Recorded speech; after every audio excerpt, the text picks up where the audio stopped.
Hello everyone. अगर अभी आप देखेंगे कि सबसे बड़ी न्यूज़ क्या चल रही होती है मार्केट में, सो 2 ही हैं कंट्री हैं जहाँ पर युद्ध की स्थिति बनी हुई है। एक तो है फ़लस्तीन और इज़राइल और दूसरा जो मसला है वो है यूक्रेन और रसिया।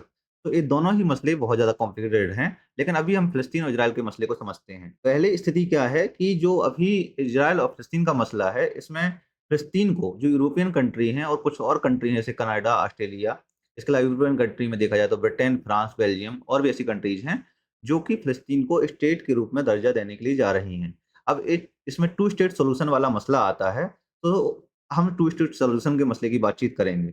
लेकिन अगर यहाँ पर और चीज़ देखोगे जो रिकॉग्नाइजेशन ऑफ फ़लस्तीन स्टेट होड के बारे में एक अनदर क्वेश्चन उठता है कि हू वुड लीड? इसको लीड कौन करेगा? फ़लस्तीन को लीड कौन करेगा अगर एज़ अ स्टेटहुड के रूप में इसको मान्यता मिल रही है तो?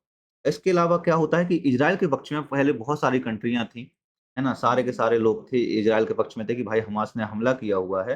तो अब उसने जो है कि इज़राइल ने धीरे-धीरे इस तरीके से तबाही मचाई फ़लस्तीन या गाज़ा में कि उसके साथ अब लोग साथ नहीं दे रहे हैं या कहें इमोशनली जो सपोर्ट है वो इज़राइल के साथ नहीं है। तो ऐसे कुछ कारण हैं, उनको भी जानेंगे हम कि अब जो है वो लोग यही कह रहे हैं कि फ़लस्तीन के लोगों के साथ अन्याय हो रहा है या गलत हो रहा है। तो इसके लिए हमें थोड़ा-सा इतिहास में चलना पड़ेगा। तो इतिहास को जानते हैं और स्टार्ट करते हैं हम कि देखो, जो गाज़ा वार है वो स्टार्ट हुआ कहाँ से था, क्यों हुआ था? तो 7 अक्टूबर 2023 को हमास जो एक आतंकी संगठन है, उसने लार्ज स्केल के रूप में इज़राइल पर हमला किया हुआ था। और जो हमले थे, ये सारे बहुत सारे रॉकेट्स थे, इसमें हमास के बहुत सारे लड़ाके थे और भी सारे कुछ थे। तो इसमें जो है कह सकते हैं कि जो इज़राइली सिविलियंस हैं, उनकी डेथ हुई, सोल्जर्स की डेथ हुई। इसके अलावा कुछ जो लोग थे, उसने क्या किया कि उनको बंधक बना लिया, जो कि इज़राइली लोग थे, उनको भी बंधक बना लिया था। अब उसी दिन जब जिस दिन अटैक हुआ था, यानी 7 अक्टूबर 2023 को इज़राइल ने काउंटर अटैक किया किस पर? गाज़ा पर काउंटर अटैक किया। इज़राइल ने जो है इसको नाम दिया ऑपरेशन आयरन स्वॉर्ड्स और वहीं जो हमास ने जो हमला किया हुआ था, उसको नाम दिया था उसने अल अक्सा तूफ़ान ऑपरेशन, ये वाला नाम दिया हुआ था। सो दोनों अलग-अलग नाम हैं, इनको याद करना है। ये किसी भी जगह पे आपसे पूछे जा सकते हैं।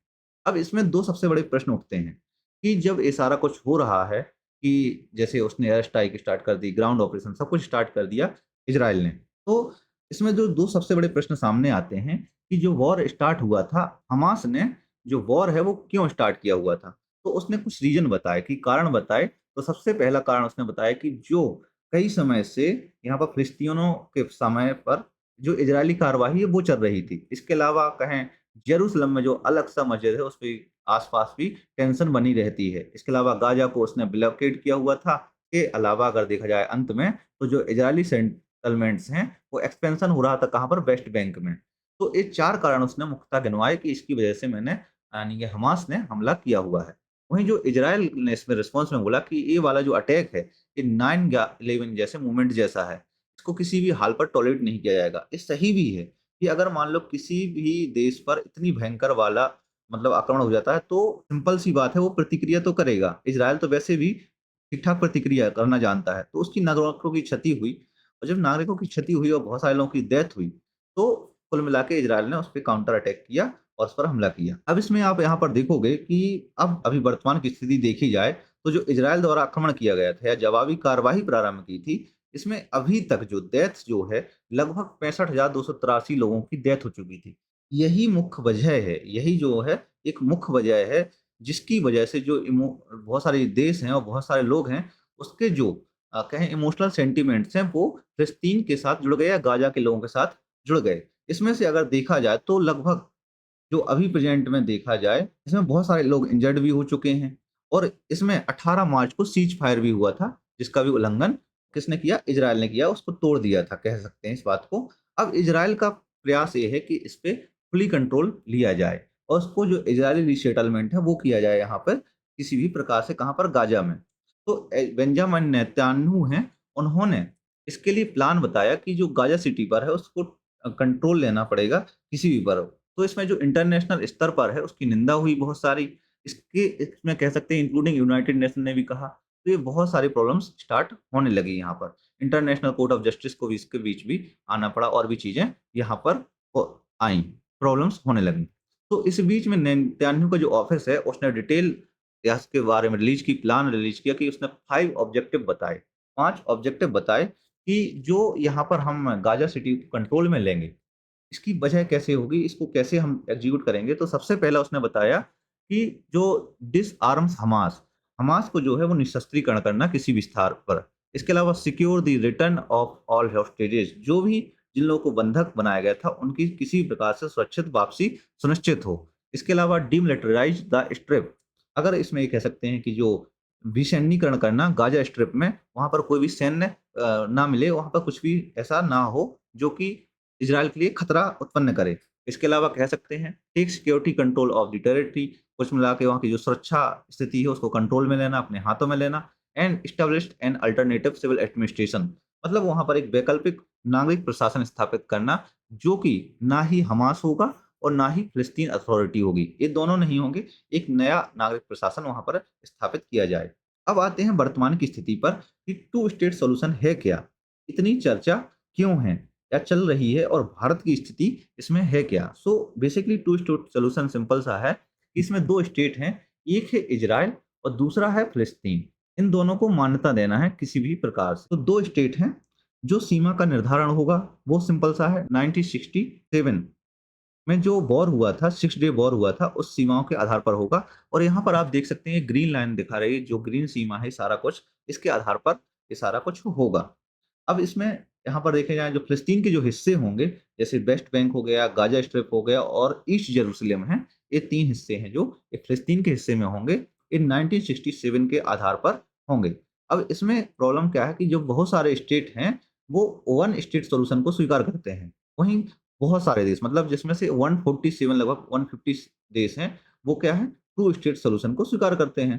तो मतलब दोनों ही हैं, बट अगर वन स्टेट सॉल्यूशन की देखी जाए तो कम ही देश हैं, जिसमें से अगर आप देखोगे 193 देश हैं जो यूएन में सदस्य हैं, तो उसमें से 147 देश हैं वो टू स्टेट सॉल्यूशन को मान्यता देते हैं। और ये सारे देश हैं, आप यहाँ पर मैप पे देख सकते हैं, ये सारे के सारे देश हैं जो कि टू स्टेट सॉल्यूशन को स्वीकार करते हैं। ये सारा अफ्रीका का तो बहुत सारा स्थिति है, यहाँ पर आप देख सकते हैं, ये सारे टू स्टेट सॉल्यूशन को मान्यता देते हैं। अब जो नहीं दिए थे अभी तक टू स्टेट सॉल्यूशन, मतलब को मान्यता नहीं दिए थे, मतलब फ़िलिस्तीन को मान्यता नहीं दिए थे, वो अब मान्यता देने जा रहे हैं। आप यहाँ पर देख सकते हो, जैसे ऑस्ट्रेलिया हो गया, जापान हो गया, साउथ कोरिया हो गया, न्यूजीलैंड हो गया, ताइवान हो गया, सिंगापुर हो गया, ये सब बहुत सारे एशिया पैसिफिक नेशन हैं, जो फ़िलिस्तीन को एज़ अ स्टेट रिकॉग्नाइज़ कर रहे हैं। और वहीं पर देखोगे आप, जो फ़िनलैंड है, फ़िलिस्तीन है, वो भी इस चीज़ को कुछ शर्तों के साथ ये बता रहा है कि हम कुछ शर्तों के साथ जो फ़िलिस्तीन है उसको हम स्टेट के रूप में मान्यता देंगे या कंट्री के रूप में मान्यता देंगे। अब यहाँ पर एक चीज़ सबसे बड़ी बात आती है कि जो इंडिया की पोज़ीशन क्या है? तो देखो, भारत जो है, भारत ने हमेशा इस बात को स्वीकार किया है कि टू स्टेट सॉल्यूशन का सबसे बेहतर समाधान होगा। वहीं जो इज़राइल के साथ भारत के अच्छे संबंध भी हैं, तो उसको दोनों को मेंटेन करना था। तो 1974 में जो है, इसने पीएलओ, फिलिस्तीन लिबरेशन ऑर्गेनाइजेशन को एज़ अ रिप्रेजेंटेटिव माना हुआ था, जो फिलिस्तीनियन पीपल हैं, वहाँ के लोगों को एज़ अ रिप्रेजेंटेटिव माना हुआ था। वहीं 1988 में जो है, इंडिया ने जो है ऑफ़िशियली इसको रिकॉग्नाइज़ किया हुआ है फ़िलिस्तीन को एज़ अ इंडिपेंडेंट स्टेट के रूप में। तो कुल मिला के यहाँ पर भारत की स्थिति क्लियर थी। लेकिन यहाँ पर सबसे बड़ी जो प्रॉब्लम आ रही थी कि हम इज़राइल के साथ कैसे मेंटर करें? तो भारत भारत की जो है वो हरदम जो है बैलेंस्ड अप्रोच रही है, बैलेंस्ड डिप्लोमेसी रही है।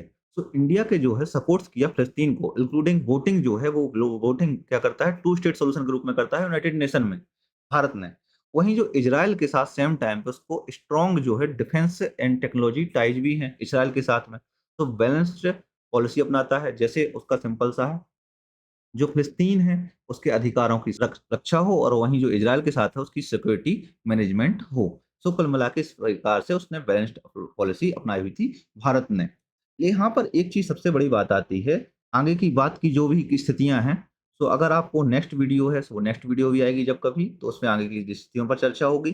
तो अभी अपने कमेंट के माध्यम से अपने विचार रखिए। अगर कोई गलती हुई तो कमेंट के माध्यम से बड़े प्यारे शब्दों के साथ बताइए। और इससे पहले जो वीडियो बनाई है उसे ज़रूर देखें, उसमें भी कोई गलती हुई है तो वो भी मैं स्वीकार करता हूँ, उनमें सुधार भी करूँगा। कुछ विचारों को लेकर आप असहमत हैं, उनमें मैं सुधार करूँगा। तो इन सारी चीज़ों को लेकर है। तो अगर अभी तक आपने चैनल को सब्सक्राइब नहीं किया है, तो चैनल को सब्सक्राइब ज़रूर कर लें और आगे हमारे साथ जुड़े रहें। धन्यवाद।